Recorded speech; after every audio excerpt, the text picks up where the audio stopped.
nous sommes désemparés, nous voulons être auprès de nos familles. C'est ça la priorité, c'est ça l'objectif de cette rencontre aujourd'hui.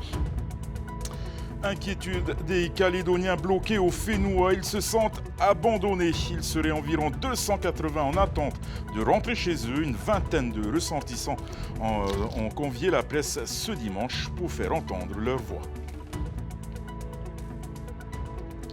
Un transport médicalisé au goût amer. Un couple de retraités a eu la mauvaise surprise de recevoir une note salée après avoir appelé le SMUR pour un transport médicalisé à l'hôpital de Taoné qui s'est avéré non pris en charge. Par la CPS, nous évoquerons cette problématique avec le ministre de la Santé, Cédric Mercadal.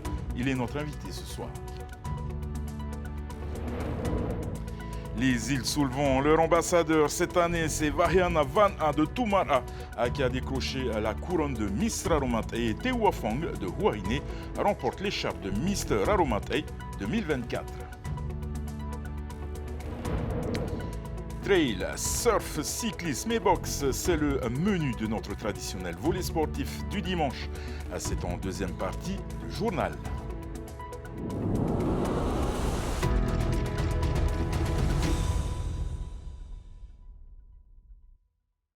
Yorana et bienvenue dans votre journal. Alors que les Polynésiens bloqués sur le caillou sont sur le chemin du retour, 280 Calédoniens sont en attente au Fénois pour rentrer chez eux. Depuis 2 semaines, ces familles sont dans le désespoir de ne pouvoir rejoindre leurs proches sur le caillou malgré une aide débloquée par la province sud d'environ 50 000 francs par personne. Une vingtaine d'entre eux ont souhaité convier la presse pour faire entendre leur voix. Reportage de notre journaliste Nicolas Pérez. Depuis le début des émeutes en Nouvelle-Calédonie, leur téléphone est devenu le seul lien avec leurs proches. 2 semaines d'angoisse et de désarroi exacerbées par un retour quotidiennement repoussé.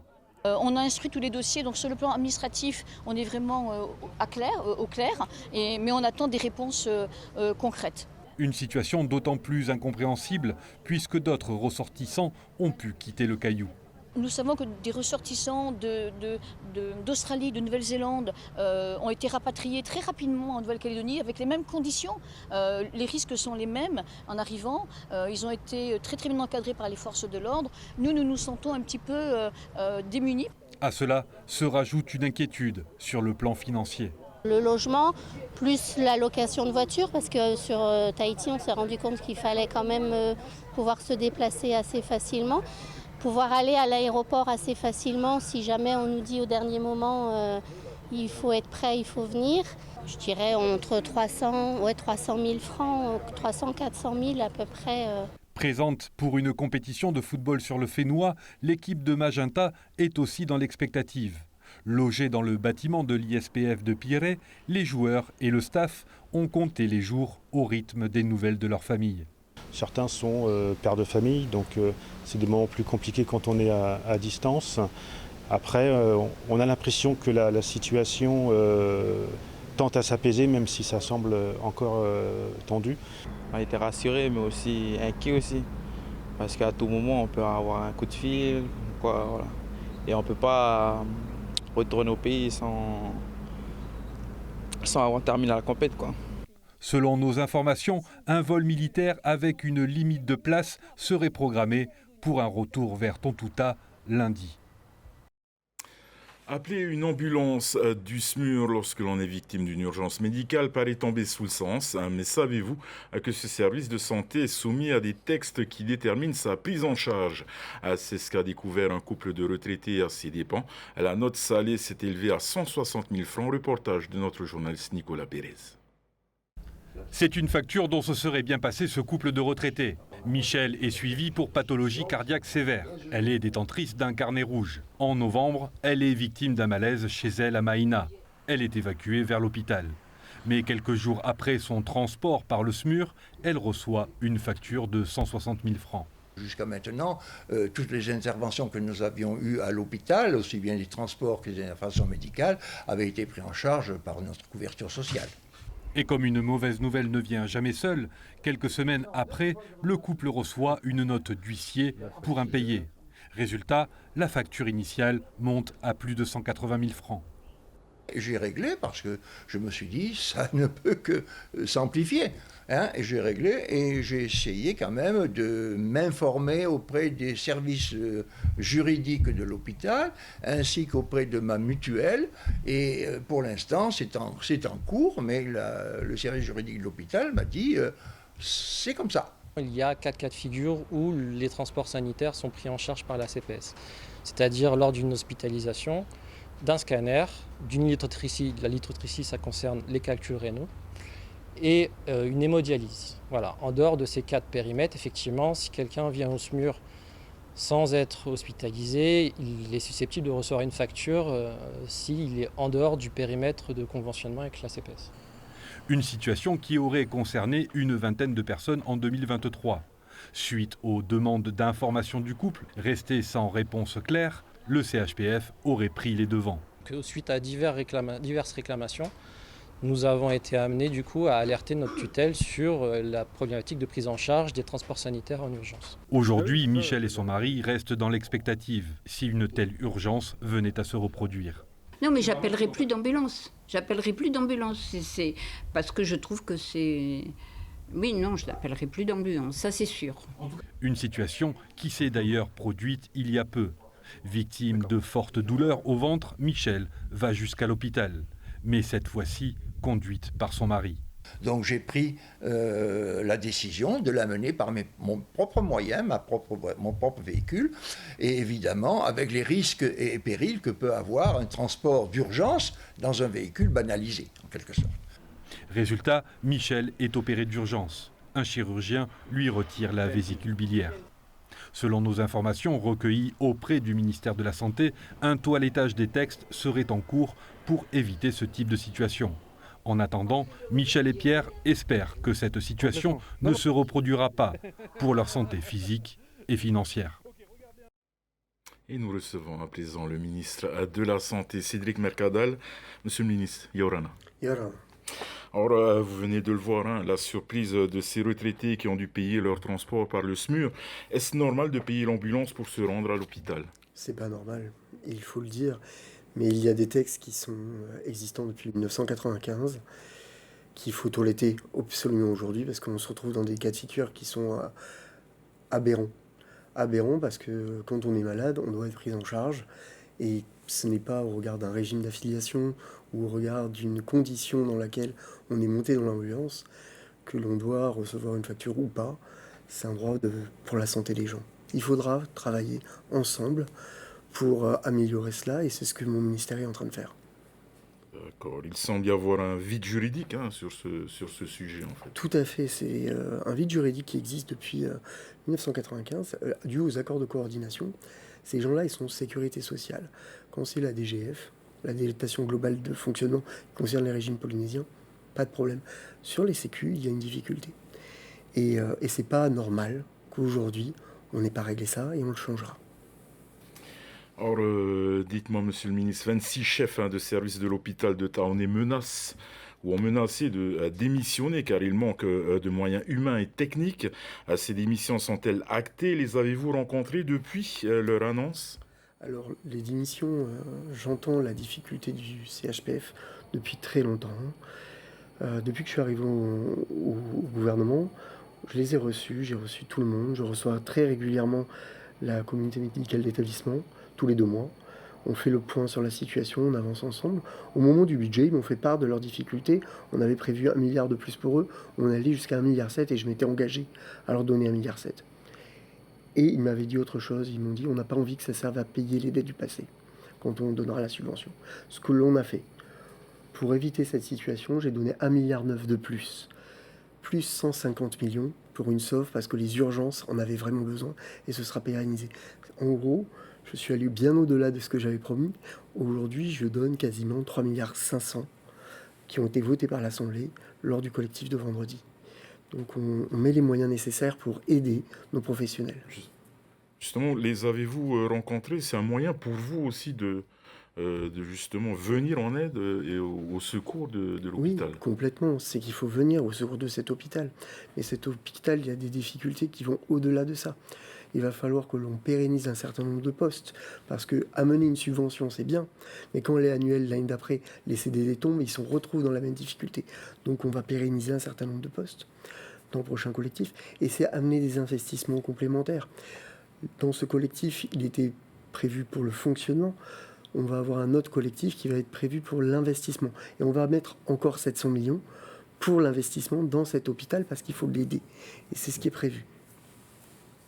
Justement, lors de la séance du collectif budgétaire, la représentante Tavenis Sylvana Tiato a décrit en substance que les moyens financiers mis dans l'hôpital étaient de plus en plus importants et ne guérissaient pas les gens, puisqu'il y a de plus en plus de malades. Cautionnez-vous ces propos?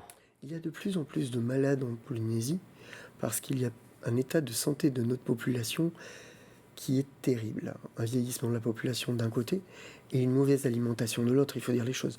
74% de nos Polynésiens sont en surpoids. Il faut faire quelque chose. On va prendre des lois qui seront contre les produits toxiques pour favoriser vers la meilleure alimentation aussi. Mais on va prendre aussi des dispositions relatives à la santé primaire, c'est-à-dire à la promotion de la santé. Ce qu'on a fait avec les dentistes il y a quelques années, on va le faire, mais de manière généralisée, pour inciter les gens à faire plus de sport, plus d'activité physique, se prendre en main, faire en sorte que leur santé soit au cœur de leur vie quotidienne. Justement, donc, contrairement à ce qui a pu être dit, vous allez investir encore un peu plus dans la santé, pour la prévention surtout. On va investir aussi dans la prévention. Il y a 2 caps d'investissement qui sont aujourd'hui le soin, parce qu'on a un hôpital qui périclite, qui a besoin de cet argent. On a des hôpitaux périphériques qui en ont besoin aussi. La direction de la santé et sera financée lors d'un prochain collectif. Il faut investir dans le soin, mais il faut investir aussi dans l'humain. Et c'est les doubles actions qu'il faut donner. Il faut axer sur la prévention aussi très fortement et une prévention de terrain qui fera que l'on changera nos habitudes. Est-ce qu'il y aura possibilité d'introduire plus de médecine traditionnelle dans les pratiques hospitalières? Ah, mais c'est déjà le cas. C'est déjà le cas. On a des tradipraticiens ou des néo-tradipraticiens, comme aime à l'appeler Tautepara du service de pneumologie. On a des expérimentations qui sont en cours depuis quelques années et qui fonctionnent plutôt bien.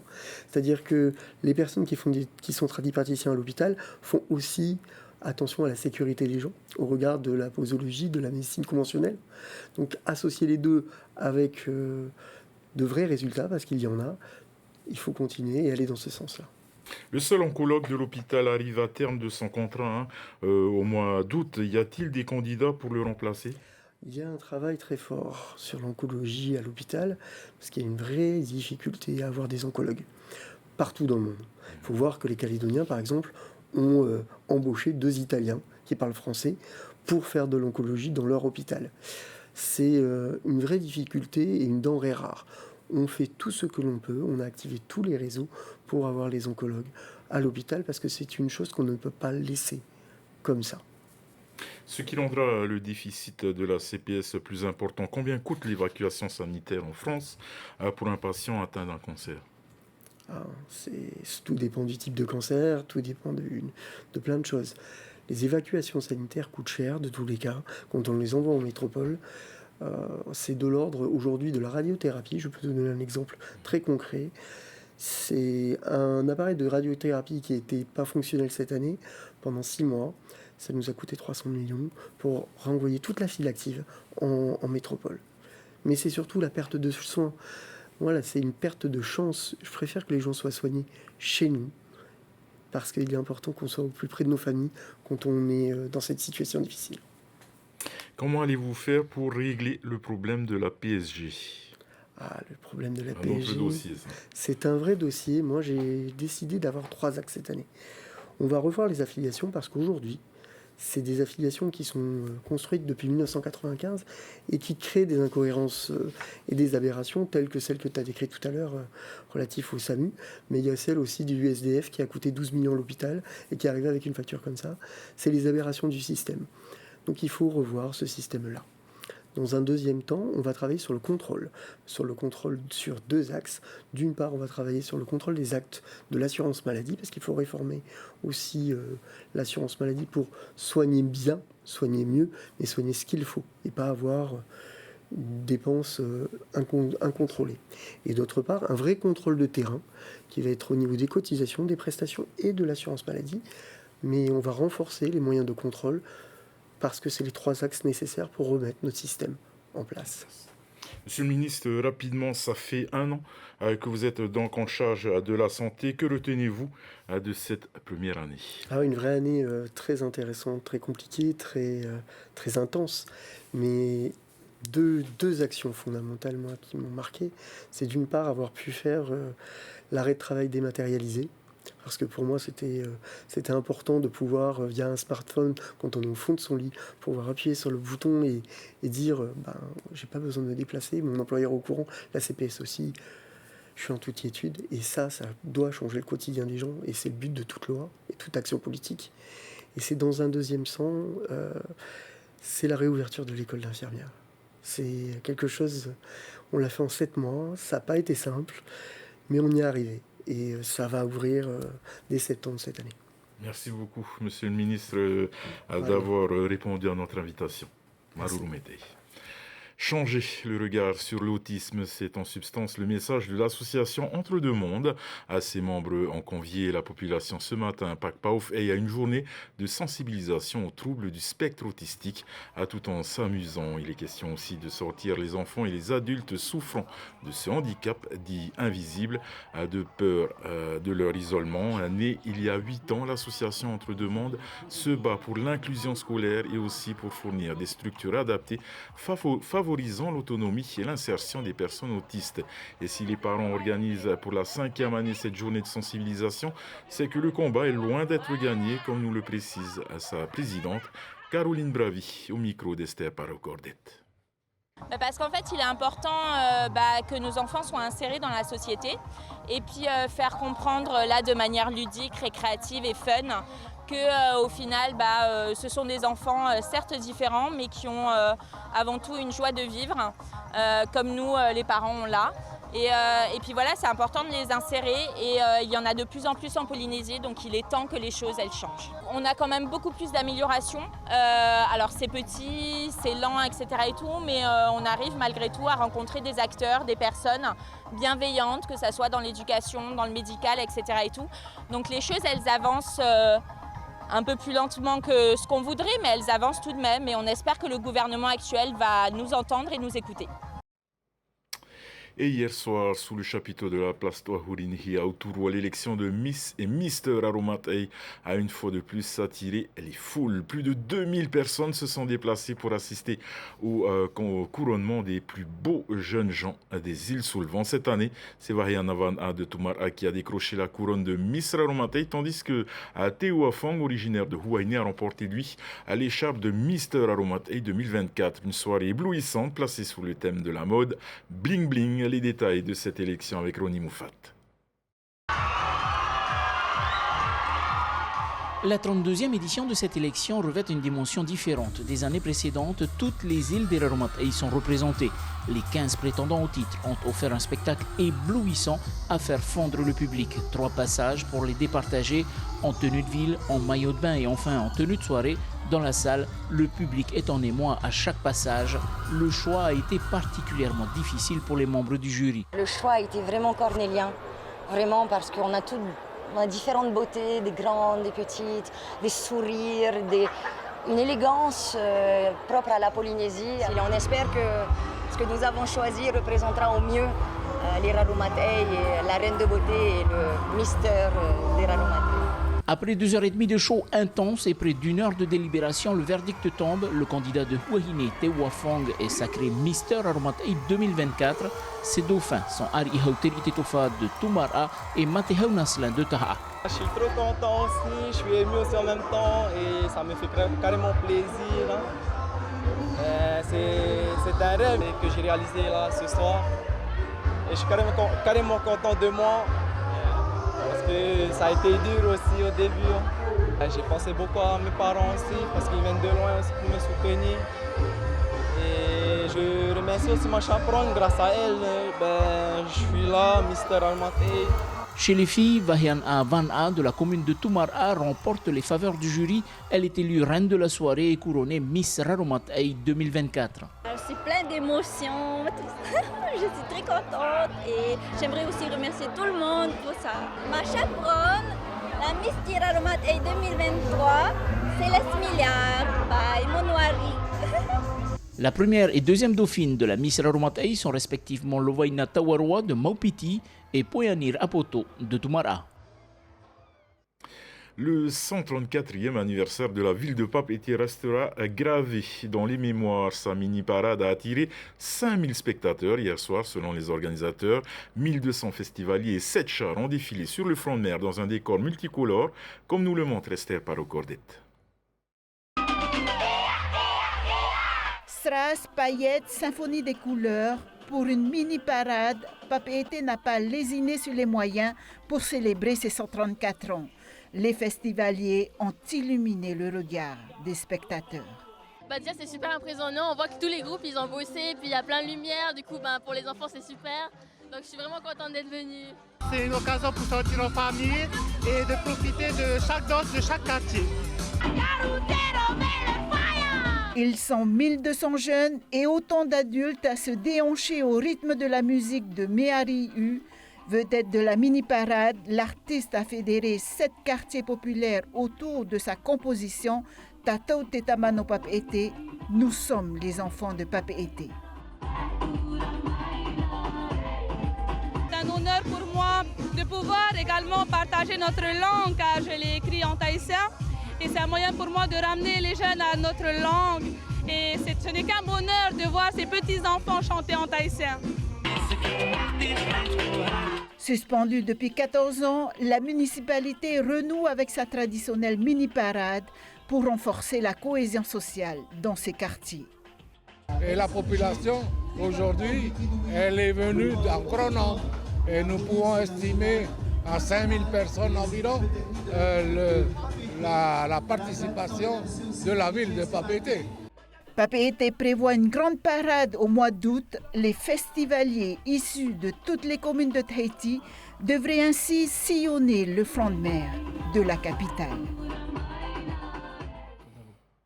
Chaque dimanche, Oriano Tefo nous a rejoint, comme chaque dimanche, Oriano Tefo nous a rejoint en plateau pour l'essentiel de l'actualité sportive. Et oui, on parlera des événements phares du week-end, Xterra, la nuit des trails, les Shiseido, Tahiti Pro, mais il y aura aussi du cyclisme et de la boxe, c'est dans un instant.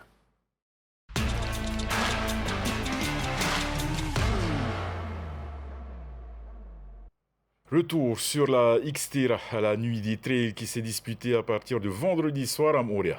Ils étaient plus de 522 inscrits sur les différents parcours.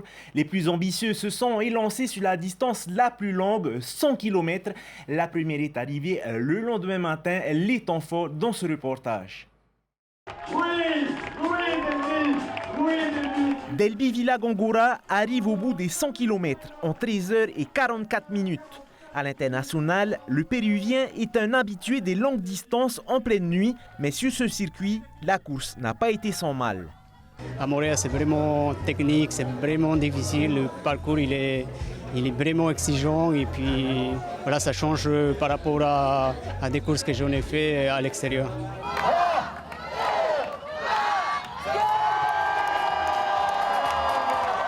Vendredi soir, 20h, coup d'envoi de la nuit des trails. Après quelques minutes, les encouragements du départ sont déjà loin. Les coureurs entament les premières montées vertigineuses et dans l'obscurité, tous les sens sont en alerte. En fait, on passe constamment notre temps à regarder 2 mètres devant soi. Et ça, le système nerveux, il prend un coup quand même au bout d'un moment, on fatigue. Et il suffit de faire une petite erreur, et ce que j'ai fait quelques fois, et j'ai failli me péter le pouce, où je suis tombé, mais heureusement, rien de grave. Je suis allé repérer la journée, le parcours. Et c'est rien à voir, je ne connais pas vraiment le parcours de nuit, ça change tout. Et on est perturbé, mais pour la température, c'est pas mal. Et ouais, on est très perturbé. Plusieurs distances sont proposées, 25, 50, 75 et 100 km avec 4500 mètres de dénivelé positif.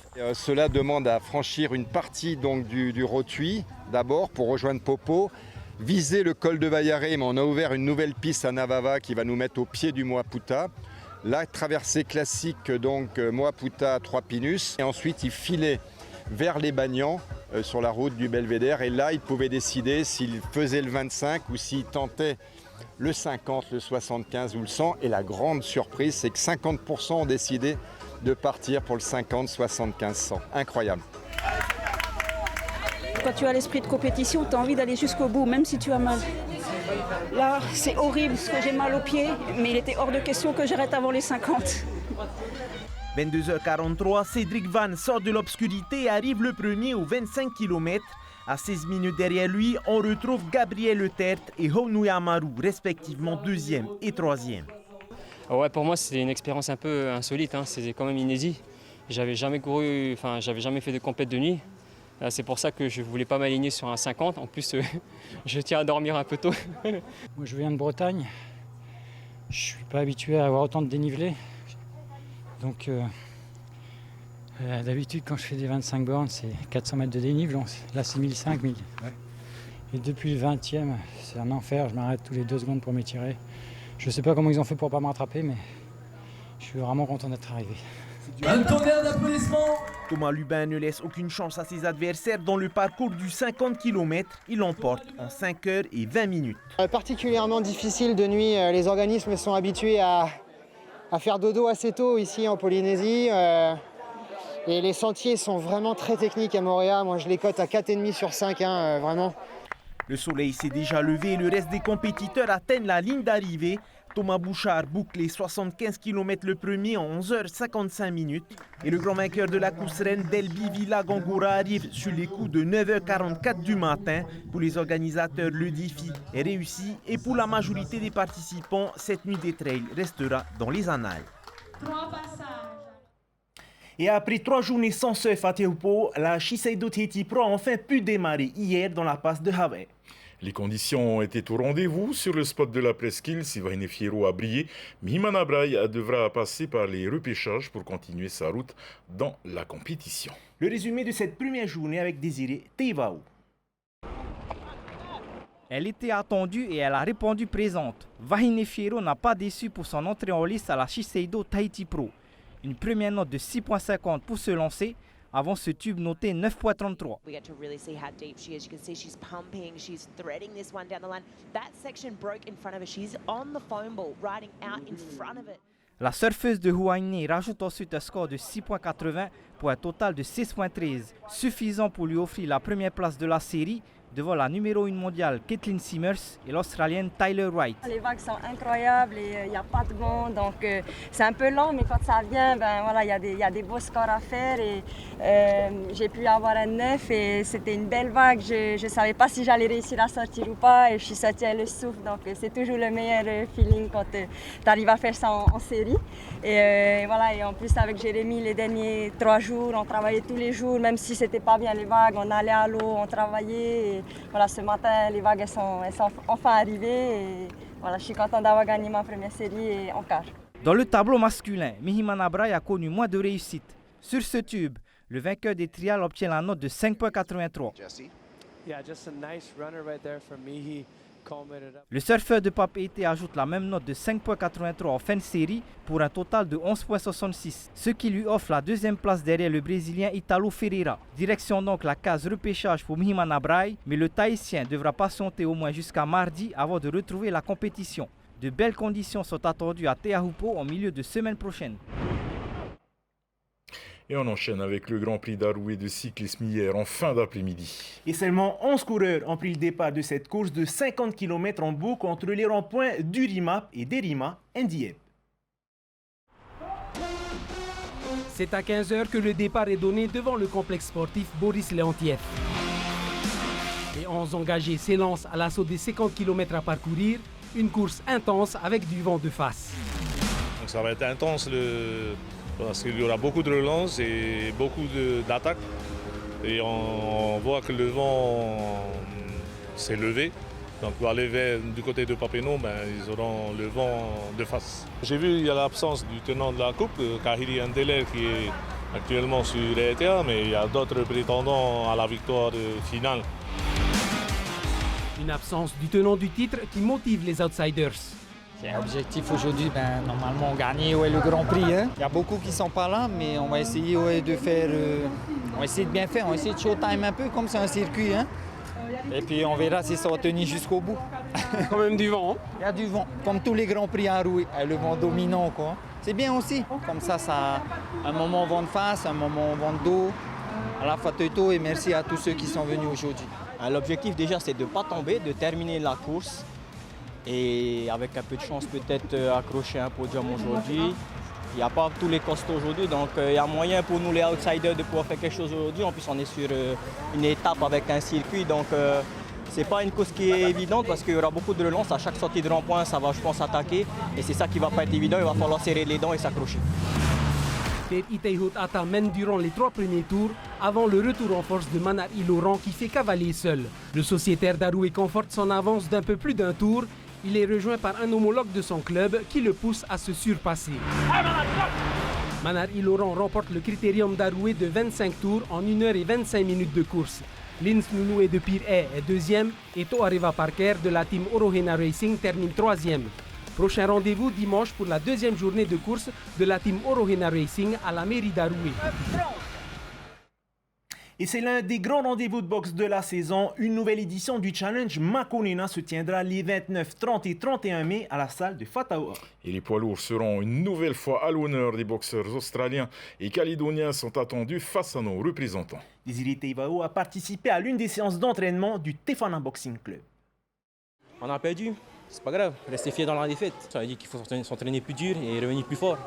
Et là, cette ceinture, je compte la récupérer. Il sera l'un des 2 poids lourds tahitiens à se frotter au boxeur australien lors de la 10e édition du Challenge Makonena. Le junior Yuan Veira a déjà une solide expérience. L'année dernière, il a livré une belle démonstration face à son adversaire néo-zélandais. Mais le jeune sociétaire de Tefana s'était ensuite incliné en finale. Cette année, il compte bien rectifier le tir. Déjà, en tant que boxeur, ça serait une fierté déjà. Fierté d'avoir la ceinture du Challenge Makonena. Depuis que je me suis inscrit et que j'ai vu le premier combat au Challenge Makonena de Harry Imei surtout, gagner la ceinture, je l'ai toujours voulu.